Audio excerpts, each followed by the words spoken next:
Good day, friends. Thank you for letting me come into your space again. It's always a privilege to spend these few minutes together in scripture and reflection. Today, I want to talk about a word that so many of us heard thrown around: abomination. When I was growing up, I was told that homosexuality is an abomination. That was the word that people quoted from Leviticus.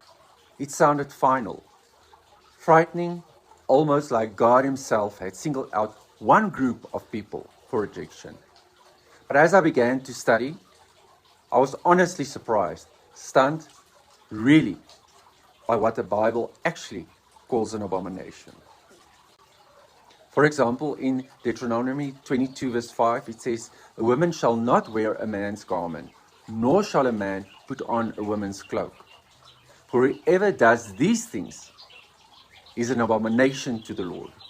Imagine that. In the ancient world, clothing was not a matter of fashion.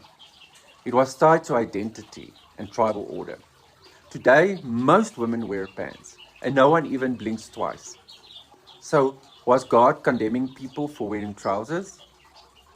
Or was the text addressing something cultural specific to its time? That was my first aha moment. And then I started looking at the history of the Bible translations.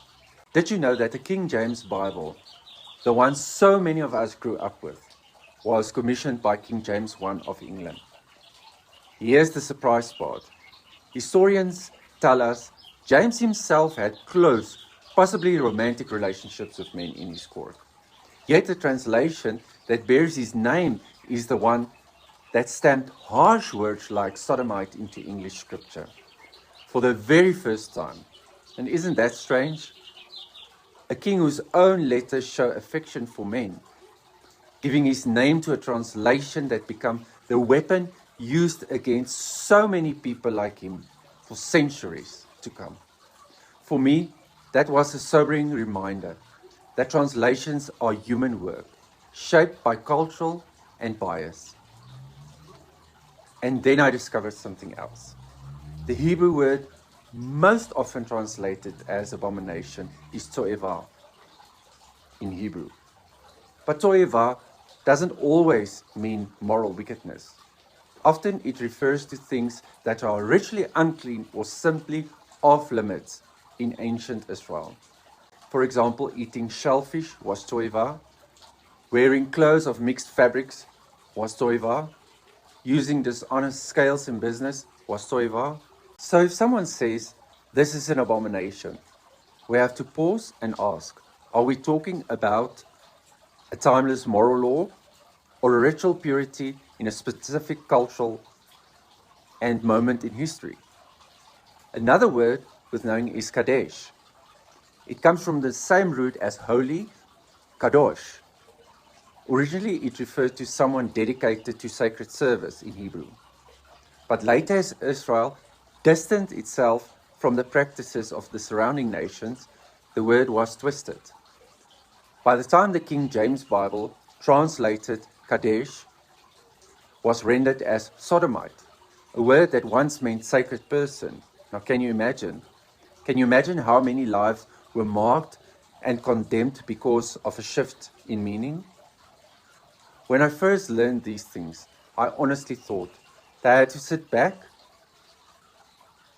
I thought about how many families were divided, how many people were rejected, all because of mistranslations or a cultural assumption baked into English text.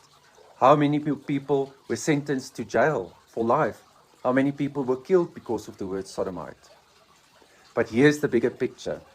The Bible lists many things, abominations, 118 in the Old Testament and 9 in the New. Let me name just a few. Proverbs 6, a lying tongue. Proverbs 16, pride and arrogance. Proverbs 17, justifying the wicked and condemning the righteous. Ezekiel 18, oppressing the poor. Proverbs 20, dishonest business practices. Isaiah 56, not keeping the Sabbath. Malachi 2 verse 16, divorce. When I read those side by side with the verses often quoted against the LGBTQ plus people, I felt almost embarrassed at how selective we've been. My grandmother, for example, used to knit with whatever yarn she had, wool and cotton together. By Leviticus standard, that's an abomination too. But none of us thought of it that way.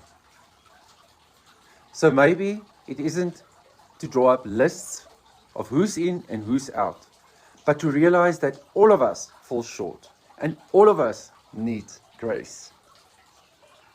And that's where Jesus comes in. He never turned away sincere people. He reserved his strongest words for hypocrites, for those who judged harshly while excusing themselves.